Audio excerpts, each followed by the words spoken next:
गोदावरी नदीच्या पाणी पातळीत वाढ झाली आहे। पावसाने पुन्हा एकदा जोरदार हजेरी नाशिक परिसरात लावली। तर गंगापूर धरण क्षेत्रात जोरदार पाऊस होत असल्यामुळे पाण्याचा विसर्ग सध्या धरणातून सुरू आहे। यामुळे गोदावरीच्या पाणी पात्रात वाढ झालेली आहे, पाणी पातळीत वाढ झालेली आहे। नाशिक शहर आणि परिसरात रात्रीपासून सुरू असलेल्या संततधार पावसामुळे गोदावरी नदीच्या पाणी पातळीत वाढ झाली। नदी परिसरात आज आठवडी बाजार भरणार होता, मात्र तोही या परिस्थितीमुळे प्रशासनाने भरू नये असे आदेश दिले होते। अनेक दिवसांच्या विश्रांतीनंतर काल नाशिक आणि जिल्ह्यामध्ये संततधार पाऊस हे सुरू झालेला आहे। मी नाशिकच्या गंगापूर धरणावरती आहे। गंगापूर धरणातून देखील आता 1,500 क्युसेस इतक्या वेगाने पाण्याचा जो विसर्ग आहे तो गोदावरी नदीमध्ये करण्यात येत आहे। मागच्या काही दिवसांपासून नाशिक आणि जिल्ह्यामध्ये पावसाने विश्रांती घेतलेली होती, पण काल रात्रीपासून पुन्हा एकदा पाऊस जो आहे तो संततधार पाऊस हे नाशिकमध्ये जे आहे ते होताना बघायला मिळतोय। गंगापूर धरणातून देखील मोठ्या प्रमाणात पाणीसाठा झालेला आहे आणि म्हणूनच आज गंगापूर धरणातून 1,500 क्युसेस पाण्याचा जो विसर्ग आहे तो गोदावरी नदीमध्ये करण्यात आलेला आहे। पाण्याचा विसर्ग आणि पाऊस सुरू असल्याने गोदावरी नदीची सुद्धा पाणी पातळी हे काही प्रमाणात का होईना वाढलेली आहे। रामकुंड भागामध्ये असलेले अनेक छोटे मोठे मंदिरं हे पाण्याखाली गेलेले आहेत आणि म्हणूनच गोदावरी नदीकाठी राहणाऱ्या लोकांना सतर्क राहण्याचे आदेश प्रशासनाने दिलेले आहेत। मागच्या काही दिवसांपासून पावसाने विश्रांती नाशिकमध्ये घेतलेली होती, पण रात्रीपासून संततधार पाऊस हे नाशिक आणि पाणलोट या क्षेत्रामध्ये प्रामुख्याने जे होताना बघायला मिळते। फक्त गंगापूरच नव्हे तर गंगापूरसह जिल्ह्यातील वेगवेगळ्या धरणातून पाण्याचा विसर्ग केला जातोय।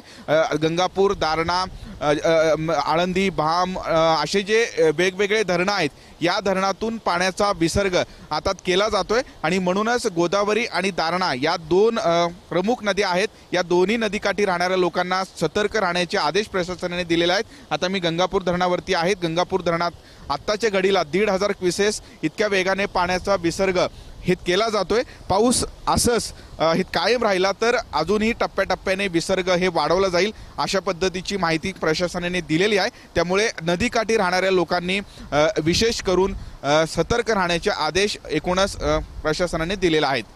किरण गोटूर, जय महाराष्ट्र न्यूज, नाशिक।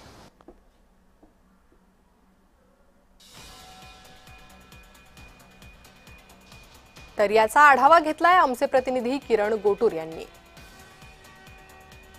नाशिकच्या गंगापूर धरणातून पाण्याचा विसर्ग केल्यामुळे गोदावरी नदीची पाणी पातळी वाढलेली आहे।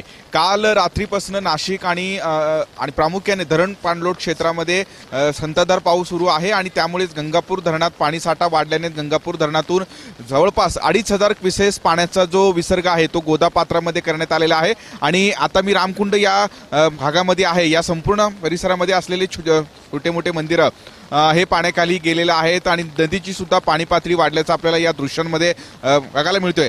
पाऊस जर वाढल्यास टप्प्याटप्प्याने विसर्ग वाढवण्यात येईल अशा पद्धतीची माहिती प्रशासनाच्या वतीने देण्यात आलेली आहे। मागच्या काही दिवसांपासून नाशिक आणि जिल्ह्यामध्ये पावसाने हे विश्रांती घेतलेली होती, पण काल रात्रीपासून संततधार पाऊस हे नाशिकमध्ये होतोय आणि प्रामुख्याने धरण पाणलोट क्षेत्रात सुद्धा पाऊस होत असल्याने गंगापूर धरणासह जे जिल्ह्यातील वेगवेगळे धरण आहेत या धरणातून पाण्याचा विसर्ग आता केला जातोय आणि गोदावरी आणि दारणा या दोन्ही नद्यांमध्ये पाण्याचा विसर्ग होतोय आणि म्हणूनच गोदावरी आणि दारणा या दोन्ही नदीकाठी राहणाऱ्या लोकांना सतर्कतेचे आदेश दिलेले आहेत। गोदावरी आणि दारणा या दोन्ही या नद्यांची पाणी पातळी वाढलेली आहे। मी रामकुंड भागामध्ये आहे। आपण बघू शकतो की अनेक छोटे मोठे मंदिरं सुद्धा हे पाण्याखाली गेलेले आहेत आणि ज्या पद्धतीने पाऊस जे आहे ते जर टप्प्याटप्प्याने वाढला तर अजून जो आहे तो पाण्याचा विसर्ग वाढवण्यात येईल। त्यामुळे गोदावरी नदीकाठी राहणाऱ्या लोकांना सतर्क राहण्याचे आदेश हे प्रशासनाने दिलेले आहेत। कॅमेरामॅन दीपकसह मी किरण गोटूर, जय महाराष्ट्र न्यूज, नाशिक। तर गोदावरी नदी पात्रातले दृश्य